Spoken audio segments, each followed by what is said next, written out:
ಇದಕ್ಕೆ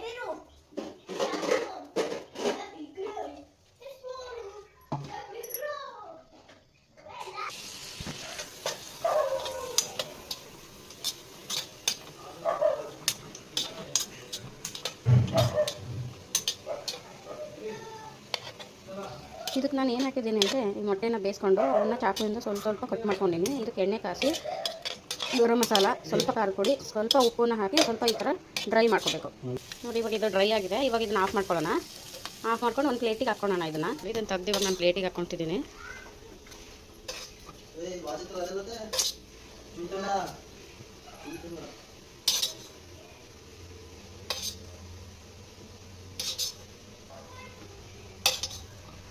ಇಷ್ಟು ಚೆನ್ನಾಗಿ ಮಸಾಲೆ ಅಂಟ್ಕೊಂಡಿದ್ದು ಇದಕ್ಕೆಲ್ಲ ಕ್ಲೀನಾಗೆ. ನನಗೆ ಒಂದು ಪ್ಲೇಟಲ್ಲಿ ಎತ್ತಿಟ್ಕೊಂಬಿಡಿ. ಇವಾಗ ಒಗ್ಗರಣೆಗೆ ಏನು ಬೇಕು ಅದನ್ನು ರೆಡಿ ಮಾಡ್ಕೊಂಡು ಹೋಗೋಣ ನಾವು. ಇವಾಗ ಒಂದು ಕುಕ್ಕರ್ ಕಾಯಕ್ಕಿಟ್ಟಿದ್ದೀನಿ. ಇದಕ್ಕೆ ನಾವು ಎಷ್ಟು ಬಿರಿಯಾನಿಗೆ ಎಷ್ಟು ಬೇಕೋ ಅಷ್ಟು ಎಣ್ಣೆ ಹಾಕಬೇಕು. ಅದನ್ನು ನನ್ನ ಅಳತೆ ಪ್ರಕಾರ ಎಷ್ಟು ಅಂತ ನಾನು ತೋರಿಸ್ತಾ ಹೋಗ್ತೀನಿ ನಿಮಗೆ. ಅಂದರೆ ಲೈನ್ ರೌಂಡ್ ಆಗಿ ಲೈನ್ ಇದೆಯಲ್ಲ, ಆ ಲೈನಿನ ಮೇಲೆ ಸ್ವಲ್ಪ ಬರೋ ಥರ ಹಾಕೋಬೇಕು ಎಣ್ಣೆನ. ನೋಡಿ, ಆ ಲೈನಿನ ಮೇಲೆ ಬರ್ತಾಯಿದೆ. ಆವಾಗ ನೀವು ಎಷ್ಟೇ ಮಾಡಿದರೂ ಅದು ಕರೆಕ್ಟ್ ಆಗುತ್ತೆ. ಸ್ವಲ್ಪ ಜಾಸ್ತಿ ಇದ್ದರೆ ಸ್ವಲ್ಪ ಜಾಸ್ತಿ ಹಾಕ್ಕೊಳ್ಳಿ. ನಾನು ಮಾತ್ರ ಈಗ 2 ಲೋಟದ್ದು ಬಿರಿಯಾನಿ ಮಾಡ್ತಿರೋದು, ಎಗ್ ಬಿರಿಯಾನಿ. ಅದಕ್ಕೋಸ್ಕರ ಎಷ್ಟು ಬೇಕೋ ಇಷ್ಟು ಸಾಕಾಗುತ್ತೆ ನನಗೆ. ನಾನು ಏನೇ ಮಾಡಿದ್ರು ಆ ಲೈನ್ ಇದೆಯಲ್ಲ ಅದಕ್ಕಿಂತ ಸ್ವಲ್ಪ ಮೇಲೆ ಹಾಕ್ಕೊತೀನಿ, ಆವಾಗ ಸರಿಯಾಗಿ ಬರುತ್ತೆ. ನೋಡಿ, ನಾನು ಈ ಬಿರಿಯಾನಿ ಎಲ್ಲನ ತೊಗೊಂಡಿದ್ದೀನಿ. ಇದೆಲ್ಲ ಕಡೆ ಇವಾಗ ಸಿಗುತ್ತೆ. ಇದನ್ನು ಸಣ್ಣದಾಗಿ ಹೆಚ್ಕೊಂಡು ಇಟ್ಕೊಂಡಿರ್ತೀನಿ. ಇದನ್ನು ಎಣ್ಣೆ ಕಾದ್ಮೇಲೆ ಇದಕ್ಕೆ ಬಿರಿಯಾನಿ ಎಲೆನ ಹಾಕ್ಬೋದು. ಸ್ವಲ್ಪ ಸಾಸಿವೆ ಹಾಕ್ತಿದ್ದೀನಿ. ಸಾಸಿವೆ ಆದಮೇಲೆ ನಾನು ಜಾಪತ್ರ ಅಂತ ಸಿಗುತ್ತೆ ನೋಡಿ, ಈ ಜಾಪತ್ರನ ಸ್ವಲ್ಪ ಹಾಕಬೇಕು, ಅಥವಾ ಜಾಯಿಕಾಯಿ ಇದ್ದರೆ ಅದನ್ನಾದರೂ ಹಾಕ್ಬೋದು ಇದಕ್ಕೆ.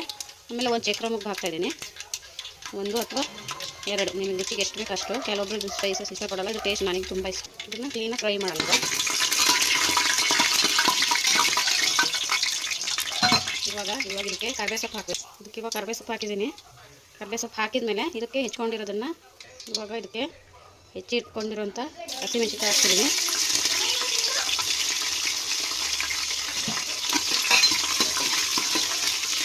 ಹಸಿಮೆಣಸಿನಕಾಯಿ ಆದಮೇಲೆ ಹೆಚ್ಚಿಟ್ಕೊಂಡಿರೋಂಥ ಈರುಳ್ಳಿನ ಹಾಕ್ತೀನಿ.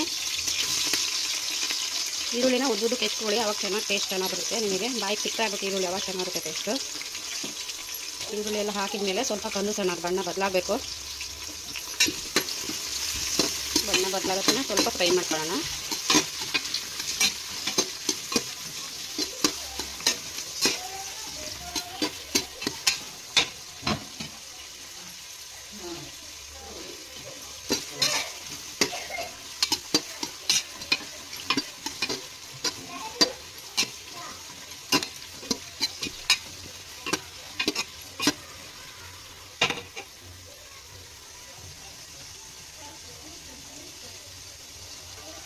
ಸ್ವಲ್ಪ ಹಸಿ ಇದ್ದೆಲ್ಲ ಸ್ವಲ್ಪ ಕಂದಿದೆ.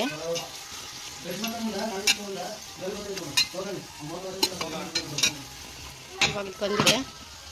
ಇವಾಗ ಇದಕ್ಕೆ ಟೊಮೊಟೊ ಹಾಕ್ಕೊಳ್ಳೋಣ. ಟೊಮೊಟೊ 2 ಟೊಮೊಟೊ ಹೆಚ್ಚಿಟ್ಕೊಂಡಿದ್ದೀನಿ. ಇದಕ್ಕೆ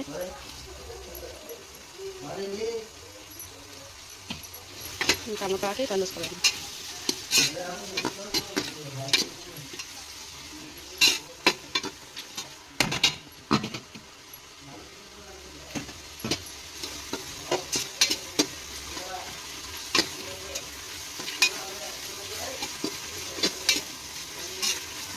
ಇವಾಗ ಇದಕ್ಕೆ ಸ್ವಲ್ಪ ಅರಿಶಿನ ಪುಡಿ ಹಾಕೋಬೇಕು. ಸ್ವಲ್ಪ ಅರಿಶಿನ ಪುಡಿ ಹಾಕೋಣ, ಸ್ವಲ್ಪ ಅದು ಸಾಕು.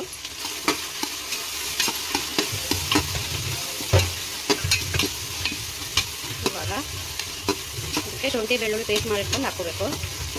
ನಾನು ಶುಂಠಿ ಬೆಳ್ಳುಳ್ಳಿ ಪೇಸ್ಟಲ್ಲೇ ಚಕ್ಕೆ, ಏಲಕ್ಕಿ ಮತ್ತು ಲವಂಗನ ಹಾಕಿದ್ದೀನಿ. ನಿಮಗೆ ಅದು ರುಬ್ಬಕ್ಕೆ ಇಷ್ಟ ಇಲ್ಲ ಅಂದರೆ ಒಗ್ಗರಣೆ ಮಾಡಬೇಕಾದ್ರೆ ಚಕ್ಕೆ ಮತ್ತು ಏಲಕ್ಕಿ ಲವಂಗನ ಹಾಕಿಟ್ಕೊಳ್ಳಿ. ಇವಾಗ ಇದಕ್ಕೆ ಶುಂಠಿ ಬೆಳ್ಳುಳ್ಳಿ ಪೇಸ್ಟ್ ಹಾಕ್ತಿದ್ದೀನಿ. ಇದು ಕಲ್ಲರ್ ಕಾಣ್ತಾ ಇದೆ. ಇದು ಕಂದಿದ ಮೇಲೆ ಇದಕ್ಕೆ ನಾವು ಮುಂಚೆನೇ ರೆಡಿ ಮಾಡಿಟ್ಕೊಂಡಿದ್ವಲ್ಲ ಮೊಟ್ಟೆ, ಅದನ್ನು ಹಾಕೊಳ್ಳೋಣ. ಇವಾಗ ಒಂದೊಂದೇ ಮೊಟ್ಟೆ ಹಾಕ್ತಿದ್ದೀನಿ. ಇವಾಗ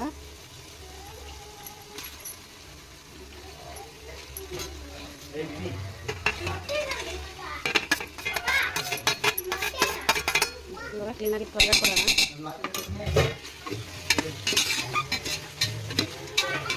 ಚೆನ್ನಾಗಿ ಮಿಕ್ಸ್ ಮಾಡ್ಕೊಳ್ಳೋಣ ಅದನ್ನು.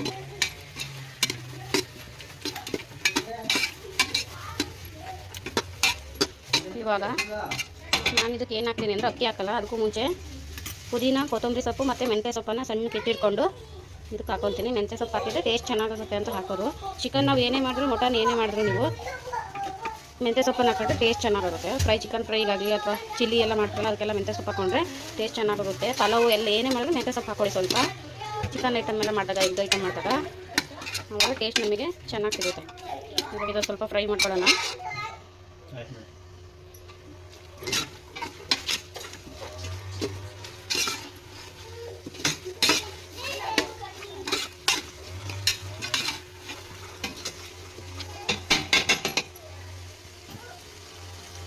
ಎಮ್ಮಿಯಾಗಿ ಕಾಣಿಸ್ತಿದೆ ಅಲ್ವಾ? ಇವಾಗ ಇದಕ್ಕೆ ನಾವು 2 ಕಪ್ ನೀರನ್ನು ತೊಳೆದು ಹಾಕೊತಿದ್ದೀನಿ. ನೀವು ನೆನೆಸಿಟ್ಟಾದ್ರೂ ಹಾಕೋಬೋದು ಅಥವಾ ಹಾಗೆ ಏನಾದರೂ ಹಾಕೋಬೋದು. ನಾನೇ ನೆನೆಸಿರಲ್ಲ, ನಾನು ಹಾಗೆ ತೊಳೆದ್ಬಿಟ್ಟು 2 ಲೋಟ ನೀರನ್ನು 2 ಲೋಟ ಅಕ್ಕಿನ ಹಾಕ್ತೀನಿ. ಅದಕ್ಕೆ 4 ಲೋಟ ನೀರು ಹಾಕ್ತೀನಿ. ಮೆಜರ್ಮೆಂಟ್ ಯಾವಾಗಲೂ ನಾವು 1 ಕಪ್ ಹಾಕಿದ್ವಿ ಅಂದರೆ ಅದಕ್ಕೆ 2 ಕಪ್ ನೀರನ್ನು ಹಾಕಬೇಕು.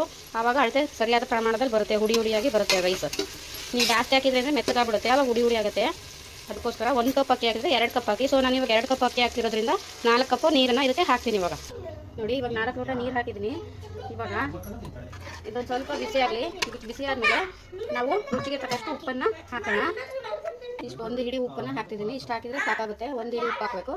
ಸ್ವಲ್ಪ ಅಕ್ಕಿ ಕಮ್ಮಿ ಇತ್ತು ಅಂದರೆ ಇದಕ್ಕಿಂತ ಸ್ವಲ್ಪ ಉಪ್ಪು ಹಾಕಿದರೆ ಸರಿಯಾಗುತ್ತೆ. ಇವಾಗ ನಾನು 2 ಲೋಟ ಹಾಕಿರೋದಕ್ಕೆ ಇಷ್ಟು ಸರಿಯಾಗುತ್ತೆ. ಅದನ್ನು ಹಾಕಿಬಿಟ್ಟು ಫ್ರೈ ಮಾಡೋಣ. ಸ್ವಲ್ಪ ನೀರು ಸ್ವಲ್ಪ ಬಿಸಿ ಆಗಲಿ. ಬಿಸಿ ಆದಮೇಲೆ ಇದಕ್ಕೆ ನೆನೆಸಿಟ್ಕೊಂಡು ಅಕ್ಕಿನ ಹಾಕಬೇಕು. ಇವಾಗ ನಿಮಗೆ ಸ್ಪೈಸಿ ಜಾಸ್ತಿ ಬೇಕು ಅಂದರೆ ಸ್ವಲ್ಪ ಇದು ಹಸಿಮೆಣಸಿಕಾಯಿ ಜೊತೆ ಖಾರ ಪುಡಿನೂ ಹಾಕೋಬೋದು. ನನಗೆ ಜಾಸ್ತಿ ಖಾರ ಇಲ್ಲ, ಯಾಕಂದರೆ ಹಸಿಮೆಣಸಿಕಾಯಿ ತುಂಬ ಖಾರ ಇದ್ದಾವೆ ಅಂತ ಹೇಳ್ಬಿಟ್ಟು ನಾನು 4 ಹಸಿಮೆಣಸಿಕಾಯಿ ಮಾತ್ರ ಹಾಕಿದ್ದೀನಿ. ನಿಮಗೆ ಮೆಣಸಿಕಾಯಿ ಖಾರ ಕಮ್ಮಿ ಇತ್ತು ಅಂದರೆ ಸ್ವಲ್ಪ ಖಾರ ಪುಡಿನೂ ಹಾಕೋಬೋದು. ಅದು ನಿಮಗೆ ಟೇಸ್ಟಿಗೆ ಬಿಟ್ಟಿದ್ದು, ಇಲ್ಲ ಅಂದರೆ ಅದೇ ಸಾಕಾಗುತ್ತೆ. ಇದಕ್ಕೆ ಸ್ವಲ್ಪ ಧನಿಯಾ, ಇದು ಗರಂ ಮಸಾಲ ಹಾಕ್ಕೊತಿದ್ದೀನಿ. ಪ್ಯಾಕೆಟ್ ತೋರಿಸ್ಬೇಕು. Special garam masala MTR DRB ಯಾವುದಾದ್ರೂ ಓಕೆ. ರುಚಿಗೆ ತಕ್ಕಷ್ಟು ಹಾಕ್ಕೊಳ್ಳಿ.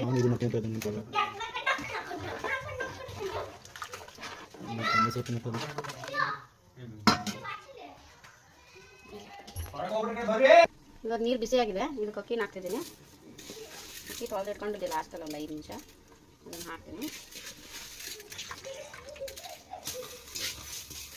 ನಾನು 2 ಲೋಟ ನೀರು ಅಕ್ಕಿ ತೊಳೆದಿಟ್ಕೊಂಡಿದ್ದೀನಿ. 4 ಲೋಟ ನೀರು ಹಾಕ್ತೀನಿ. ಮೆಜರ್ಮೆಂಟ್ ಸರಿಯಾಗಿರಬೇಕು, ಅವಾಗ ಚೆನ್ನಾಗಿ ಬರೋದು. ಅಕ್ಕಿ ಹಾಕಿ ಇವಾಗ ಸ್ವಲ್ಪ ಮಿಕ್ಸ್ ಮಾಡ್ತಿದ್ದೀನಿ. ಇದಕ್ಕೆ ಬಾಸ್ಮತಿ ರೈಸನ್ನು ಸ್ವಲ್ಪ ಮಿಕ್ಸ್ ಮಾಡ್ಕೊಂಡ್ರೆ ಚೆನ್ನಾಗಾಗುತ್ತೆ. ಇಲ್ಲ ನಿಮಗೆ ಬರೀ ಬಾಸ್ಮತಿ ರೈಸಲ್ಲೂ ಮಾಡ್ಕೋಬೋದು, ಇಲ್ಲ ಸಣ್ಣ ಅಕ್ಕಿಲೂ ಮಾಡ್ಕೋಬೋದು. ನಾನು ಬಾಸ್ಮತಿ ರೈಸ್ ಇಲ್ದಿರೋ ಕಾರಣ ಬರೀ ಸಣ್ಣ ಅಕ್ಕಿಯಿಂದಲೇ ಇದನ್ನು ಮಾಡ್ತಿರೋದು. ಇವಾಗ ಕೈ ಆಡಿದ ಮೇಲೆ ಕುಕ್ಕರ್ನ ಮುಚ್ಚೋಣ.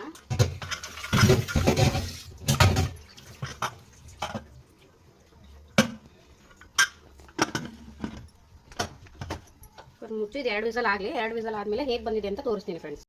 1 ವಿಸಲ್ ಆಯಿತು. ಇವಾಗ 1 ವಿಸಲ್ ಆದಮೇಲೆ 2ನೇ ವಿಸಲ್ಗೆ ಫ್ಲೇಮನ್ನು ತುಂಬ ಲೋ ಮಾಡಬೇಕು. ಆವಾಗ ಅಕ್ಕಿ ಅನ್ನ ಏನು ಬರುತ್ತೆ, ಹುಡಿ ಬರುತ್ತೆ. ತುಂಬ ಲೋ ಮಾಡಿದ್ದೀನಿ. ಫ್ಲೇಮನ್ನು ಫುಲ್ ಲೋ ಮಾಡಬೇಕು 2ನೇ ವಿಸಲ್ಗೆ. ಆವಾಗ ಅನ್ನ ಚೆನ್ನಾಗಿ ಬರುತ್ತೆ ಫ್ರೆಂಡ್ಸ್. ನೋಡಿ, ಇವಾಗ 2 ವಿಸಲ್ ಆಯಿತು. ಆಫ್ ಮಾಡ್ತೀನಿ ಫ್ರೆಂಡ್ಸ್. ಇವಾಗ 2 ವಿಸಲ್ ಆದಮೇಲೆ ಫುಲ್ ಆರೋವರೆಗೂ ಬಿಟ್ಟಿದ್ದೀನಿ. ಇವಾಗ ಮುಚ್ಚಳ ತೆಗೆಯೋಣ. ಬಿಸಿ ಬಿಸಿಯಾದ ಎಗ್ ಬಿರಿಯಾನಿ ರೆಡಿ ಇದೆ. ಇವಾಗ ನಾವು ಇದನ್ನು ನೀಟಾಗಿ ಕೈ ಆಡ್ಕೋಬೇಕು. ಮೊಟ್ಟೆ ಎಲ್ಲ ಸಿಗುತ್ತೆ, ಅವನ್ನೆಲ್ಲ ತೆಗೆದಿಟ್ಕೊಳ್ಳಿ ಒಂದು ಕಡೆಗೆ.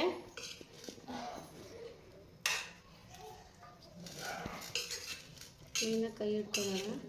ಮೊಟ್ಟೆ ತೆಗಿದೇನೆ ಮಾಡಿದ್ವಿ ಅಂದರೆ ಮೊಟ್ಟೆ ಒಡ್ಕೊಳ್ಳೋ ಚಾನ್ಸಸ್ ಇರುತ್ತೆ. ಮೊಟ್ಟೆ ಒಡೆದೋಗಿದ್ದಾವೆ.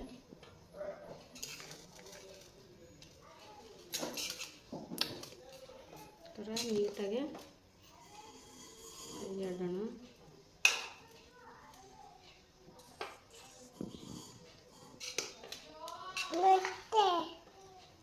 ನೋಡಿ ಫ್ರೆಂಡ್ಸ್, ಎಗ್ ಬಿರಿಯಾನಿ ಯಾವ ಥರ ಹುಡಿಯಾಗಿ ಬಂದಿದೆ.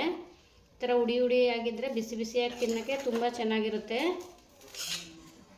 ಕ್ಲೀನಾಗಿ ಇದನ್ನು ಮಿಕ್ಸ್ ಮಾಡ್ಕೊಳ್ಳೋಣ. ಮಿಕ್ಸ್ ಮಾಡಿಕೊಂಡು ಬಿಸಿ ಬಿಸಿಯಾಗಿ ಹಾಕ್ಕೊಂಡು ಸವಿರಿ ಫ್ರೆಂಡ್ಸ್. ಟೇಸ್ಟ್ ಹೇಗಿದೆ ಅಂತ ಪ್ಲೀಸ್ ಕಮೆಂಟ್ ಮಾಡಿ, ಹಾಗೆ ಲೈಕ್ ಮಾಡಿ. ನನ್ನ ಚಾನಲನ್ನು ಸಬ್ಸ್ಕ್ರೈಬ್ ಮಾಡ್ಕೊಳ್ಳಿ. ನಮ್ಮಂಥ ಹೊಸ ಬೆಳವಣಿಗೆ ಪ್ರತಿಭೆಗಳಿಗೆ ಪ್ಲೀಸ್ ಸಪೋರ್ಟ್ ಮಾಡಿ ಫ್ರೆಂಡ್ಸ್. ಈಗ ಎಗ್ ರೈಸ್ ಸವಿಯಲು ಸಿದ್ಧವಾಗಿದೆ.